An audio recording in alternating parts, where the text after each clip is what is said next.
Wala sa mga na-order mo. Nabayaran ko na kanina.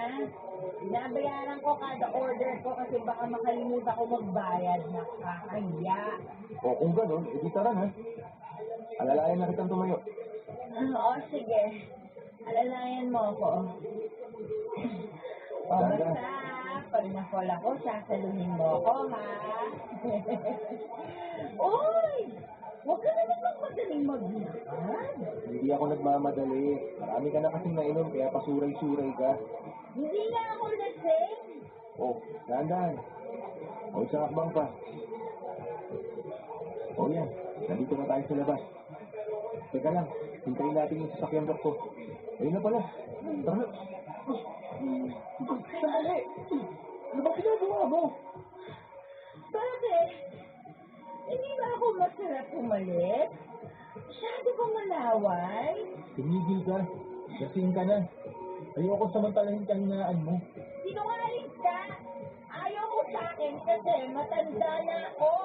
Hindi ka ganun. Tama na! Sasakay na ako. Huwag mo ako susundan, ha? Dahlia! Sandali!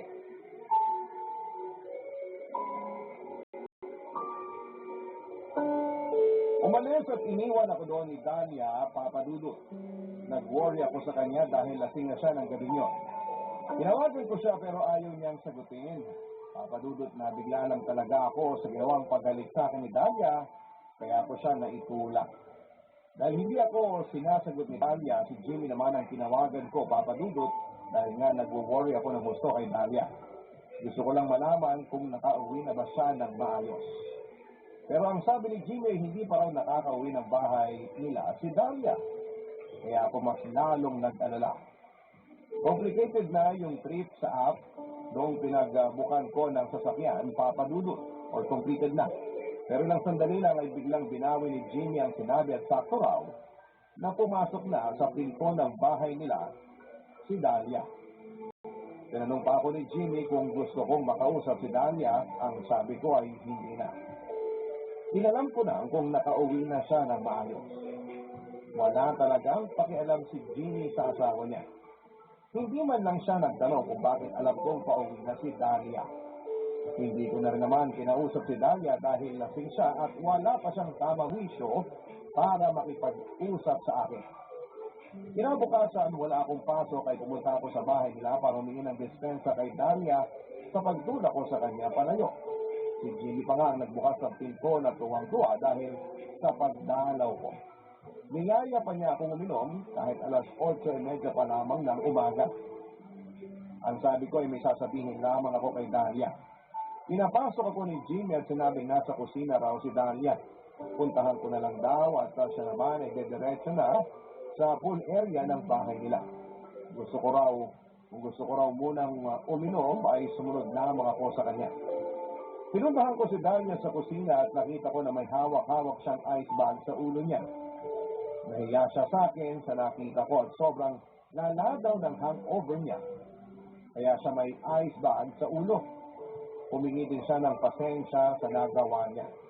Ang sabi ko naman ay wala siyang ginawang masama at saka ako ang dapat na humingi ng tawad dahil ako ang may ginawang pagkakamali. Hindi makatarungan na basta ko na lamang siyang itinulak kahit na bigla ako sa pagtatahalik niya sa akin. Ang sabi niya ay kalimutan na lang namin ang mga nangyari.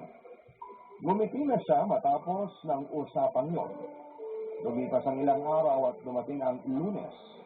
Sakto na hanggang alas 4 lang ng hapon ang training namin tuwing araw ng Lunes. Kaya dumiretso ako sa opisina ni Dahlia para nilangin siyang kumain. Bukod sa pag-aya ko sa kanya, nasabay kaming kumain ay may dala akong bouquet ng bulaklak, Papa Dudut.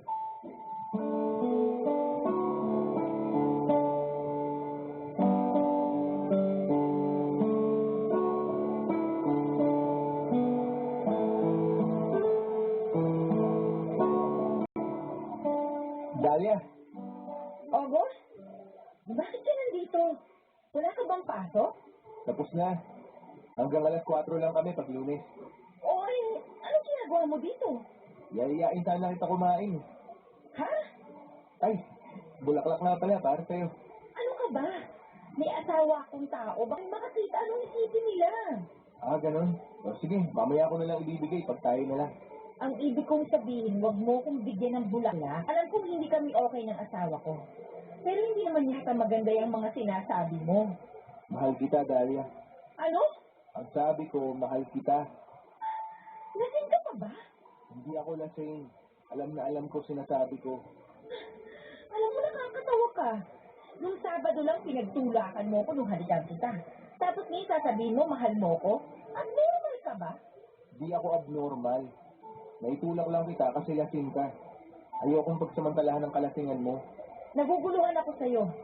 Ano to, pagkagising mo kanina, bigla mo na lang naisip na mahal mo ko? Di ko lang basta naisip. Naramdaman ko. Nauna pa lang kitang makita. Mahal na kita. Pero alam ko na hindi pwede. Pero nung makita ko yung trato sa'yo ni Jeannie, doon ko naramdaman na mas kailangan mo ko. Hindi tayo pwede. Bakit hindi? Maraming dahilan. Tulad ng ano? May asawa nga ako at kasal pa kami. Pwede mo naman siyang iwan tapos magsama na tayo. Gusto mo bang mademanda ako? Hindi niya gagawin yun. Ha? Anong ibig mo sabihin hindi niya gagawin? Ayoko na sa akin manggaling. Ayoko magmukhang naninira ng relasyon. Ano bang alam mo? Alam ko na mahal kita. Gumising ka nga. Baka natutulog ka pa. Gising na gising ako, Dalia. Hindi nga pwede. Hindi na kayo okay ng asawa mo. May iba pang dahilan. O ano pang ibang dahilan? Nakakahiya kung papatulan kita, August. Dahil mayaman ka, tas mahirap ako? Dahil 30 taon ang agwat ng edad natin, ano ka ba? Pwede mo na akong nanay. Ano mo ba lagi kang inaasar na kasama mong nanay mo? Eh, di asarin nila. Wala akong pakialam sa sasabihin at iisipin ng iba. Sa'yo lang ako may pakialam. Bakit ako? Bakit hindi ikaw? Napaka-pilosopo naman ang sagot mo. Walang ibang dahilan, Dalia. Mahal kita. Yun lang yun. Mag-iisang buwan pa nga lang tayo magkakilala. Sasabihin mong mahal mo ko? Hoy, hindi laro ang pag-ibig, ha? Hindi ako nakikipaglaro. Hindi ganun kabilis yun. Hindi rin ako nagmamadali. Hindi ko sinasabing sagutin mo na ako ngayon. Ang gusto ko lang, malaman ko sana kung pagbibigyan mo ako pag niligawan kita. August, binigla mo ako. Kaya naman baka pwedeng bigyan mo ako ng panahon para makapag-isip. Kung yan ang gusto mo, sige. Pero wag mo akong iiwasan. Pero huwag ka naman sana masyadong bulgar. Paano ba yun hindi bulga? Yan bulaklak. Sa tingin mo ba walang iisipin ng mga makakakita pag binigay mo sa akin yan? Isipin na nila gusto nilang isipin. Saka ano bang pakialam nila? Hindi ko gusto yung pangangatuwiran mo, ha?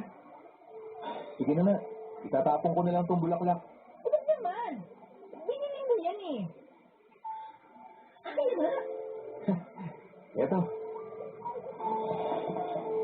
Pwede na rin ba tayong kumain sa labas? Abuso na yan, ha? Hindi porke na pagbigyan ka sa isang bagay eh, makukuha mo na lahat. Sige, ihatid na lang kita. Ay, kulit mo. Sige na nga. Hatid lang naman yan. Tara na sa parking. Akin ang susi ng sasakyan mo. Ako na magmamaneho. Ayan.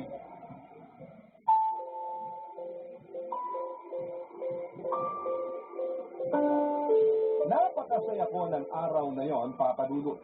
Bagamat hindi naman kinukumpirma ni Dalia na kami na nga ay nabigyan naman ako ng pagkakataon na suyuin siya ng hindi niya iniiwasan. Dahil sa mas nauna naman akong makalabas sa training ko ay araw-araw ko siyang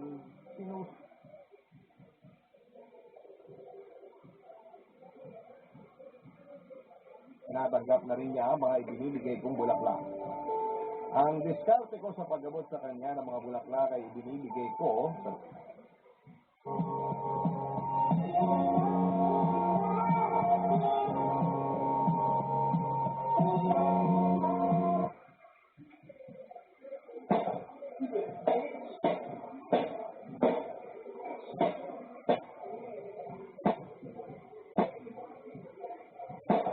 My God.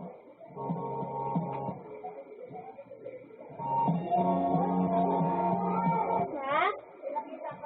Wala. Sa loob ng kotse ko,